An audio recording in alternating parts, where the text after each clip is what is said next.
Okay, intraday സ്റ്റോക്കുകളിലാണ് ചെയ്യുന്നത്. ഇന്ന് നമ്മുടെ എൻട്രി ടാറ്റ കൺസൾട്ടൻസി സർവീസിലായിരുന്നു. നമ്മൾ സ്ട്രാറ്റജി കറക്റ്റായിട്ട് വർക്ക് ചെയ്തിട്ടുണ്ട്. ഇന്ന് രാവിലെ നമുക്ക് നോക്കിയാൽ കാണാം, ഈ ഒരു ഏരിയയിൽ correct previous A D R level pivot point ഇവിടെ ബ്രേക്കൗട്ട് നടത്തിയിട്ടുണ്ട്. ബ്രേക്കൗട്ട് നടത്തിയതിന് ശേഷം അത് കറക്റ്റായിട്ട് ബ്രേക്കൗട്ട് ഫെയിലായ സമയത്ത് നമുക്കുള്ള ഗുണം എന്താണെന്ന് വെച്ചാൽ, ഫെയിലായി കഴിഞ്ഞാൽ അത് നല്ല രീതിയിൽ അത് റിവേഴ്സിൽ വരും. പെട്ടെന്ന് തന്നെ നമുക്ക് ടാർഗറ്റ് അച്ചീവ് ചെയ്യാൻ വേണ്ടി പറ്റും. അപ്പം നമ്മൾ നോക്കിയാൽ കാണാം, ജസ്റ്റ് നേരെ താഴെ വന്നു. CPR ലെവൽ ഒരു പ്രാവശ്യം ബ്രേക്കൗട്ട് ചെയ്യാൻ ശ്രമിച്ചു, പക്ഷേ അത് നടന്നില്ല. അതിനുശേഷം രണ്ടാമത് ബ്രേക്കൗട്ട് നടത്തിയ ശേഷം നെക്സ്റ്റ് ക്യാൻഡിൽ ഇവിടെ നമ്മൾ എൻട്രി എടുക്കുന്നു. നമ്മളുടെ ടാർഗറ്റ് നെക്സ്റ്റ് ലെവലാണ്. ഈ ലെവലിൽ നമുക്ക് ടാർഗറ്റ് വളരെ പെട്ടെന്ന് തന്നെ നമുക്ക് ടാർഗറ്റിലേക്ക് എത്താൻ വേണ്ടി സാധിച്ചു.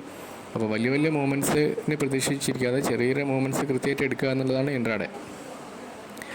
അപ്പം നമുക്ക് ടാർഗറ്റ് കൃത്യമായിട്ട് ഇന്ന് നേടാൻ വേണ്ടി സാധിച്ചിട്ടുണ്ട്.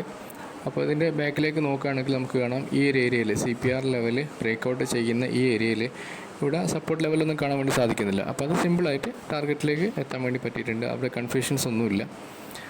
അപ്പോൾ നമുക്ക് അടുത്ത സ്റ്റോക്ക് ഇന്ന് നിഫ്റ്റി 50 നോക്കിയതിന് ശേഷം നമുക്ക് ഈ ഒരു സ്റ്റോക്ക് മാത്രമാണ് ഈ ഒരു കാര്യം നടന്നത്. അപ്പോൾ നമുക്ക് മറ്റ് സ്റ്റോക്കുകളായിട്ട് അടുത്ത ദിവസം കാണാം.